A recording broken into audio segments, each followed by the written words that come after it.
Spicy Lemon. Hey, what's up everybody? It's Spicy Lemon member number 2 here, and I'm going to be showing you how to make a simple and easy steampunk house.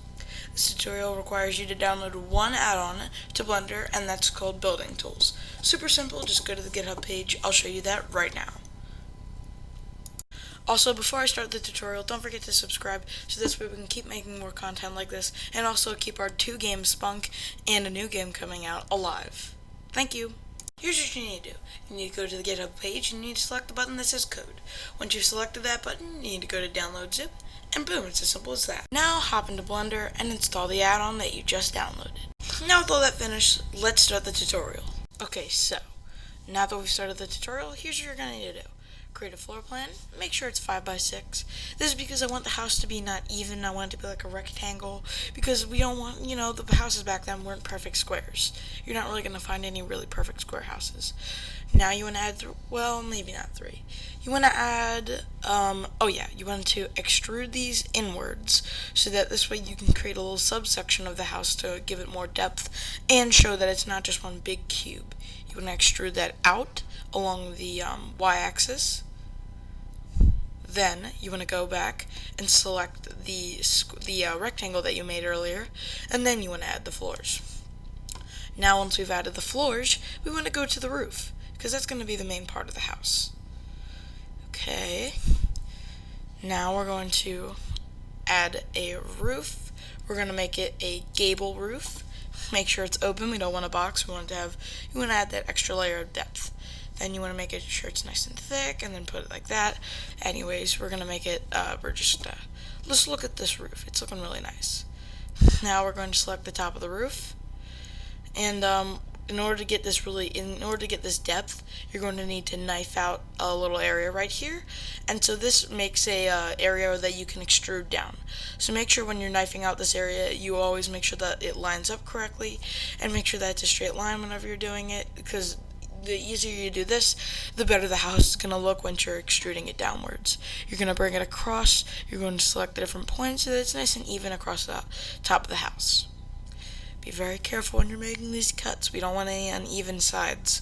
That would just be bad and look very ugly. Alright, we're going to extrude this up a bit.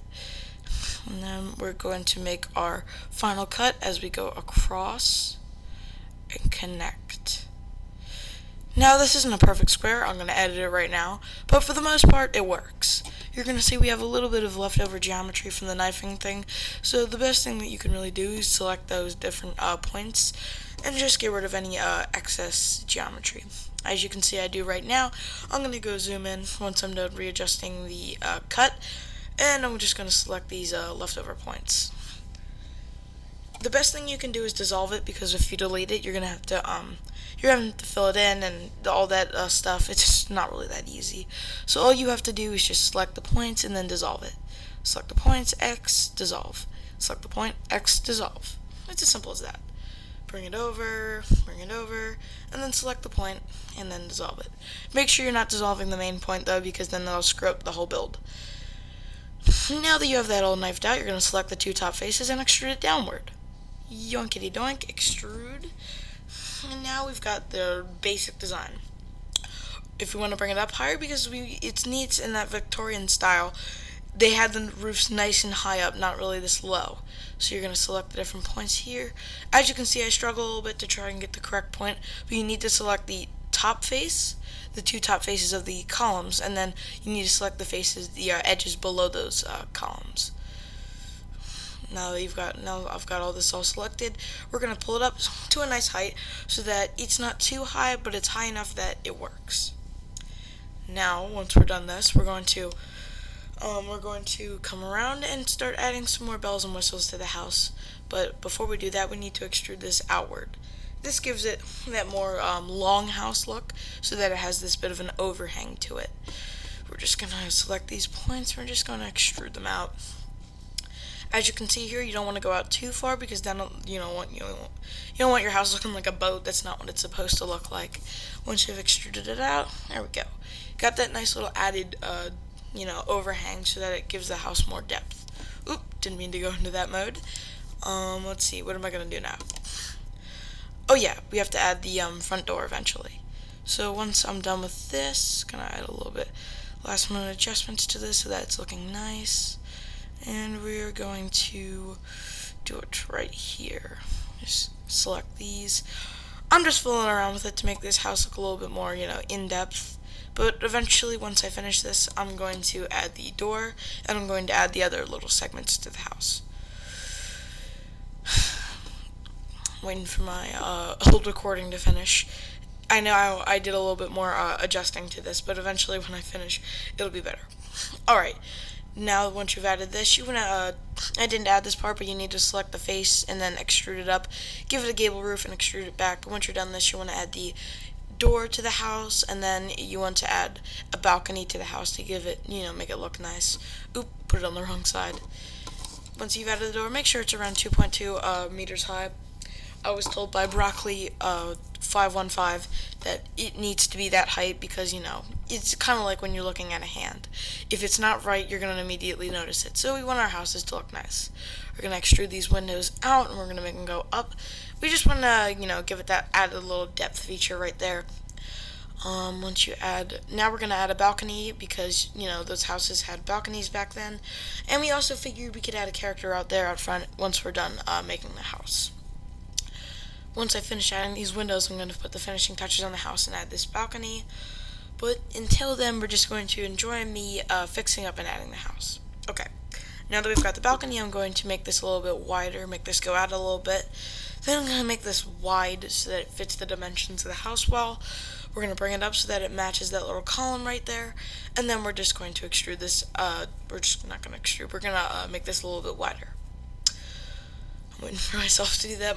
That's the thing about doing these. I have to wait until my old recording does these things, and sometimes I forget what did I do at this point. So once you've done that, maybe I was thinking about getting rid of the number of poles so that you have a little bit more. Oop, how did I get rid of that? We're going to go back, and we're just going to fix this. As you can see, I'm just testing out what the other things would look like, but for the most part, you want it to look like this if you want it to look good. Okay, let's see.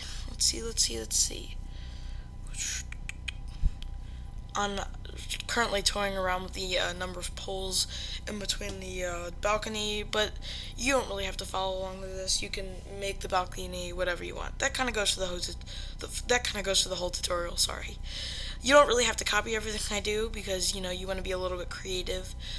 A creative mindset is a great thing to have, and that's the thing about learning. If you branch off from the tutorials that you've learned, you're really going to start to learn Blender, and you're really going to start to learn game design because you start to put it in your own words. That's kind of how art is. It's kind of how writing is and drawing. You just need to get your own style and get your own style of working. I'm going to add a little door up here so that you have a way to get to the balcony. And yeah, that's pretty much it for the bells and whistles of the house. Okay, now we're going to work on the roof. The roof isn't that too hard. I had to cut out a little section and then bevel it to get these nice and these little lines here.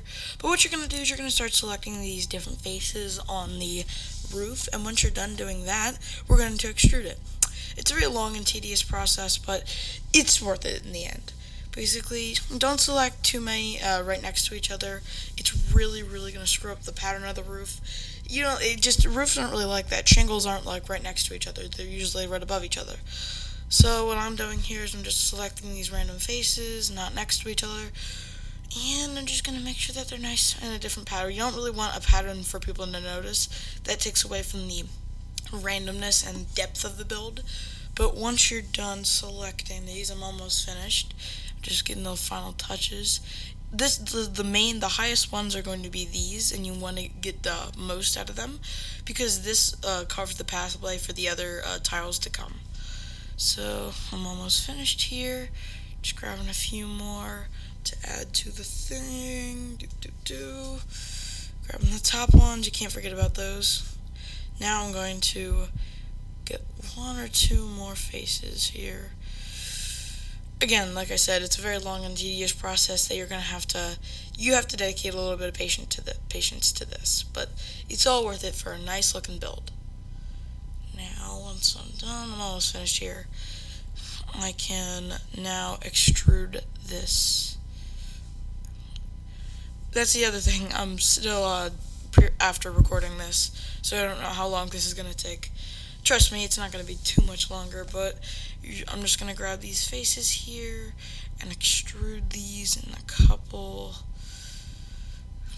Alright, I think I'm going to extrude it right here. Yep. Alright, I'm going to extrude it. Now, you don't want to make these too high, I just messed up here. You want to extrude it upward a little bit, so that this way, you don't go above the roof. Shingles don't really go around the border of the roof.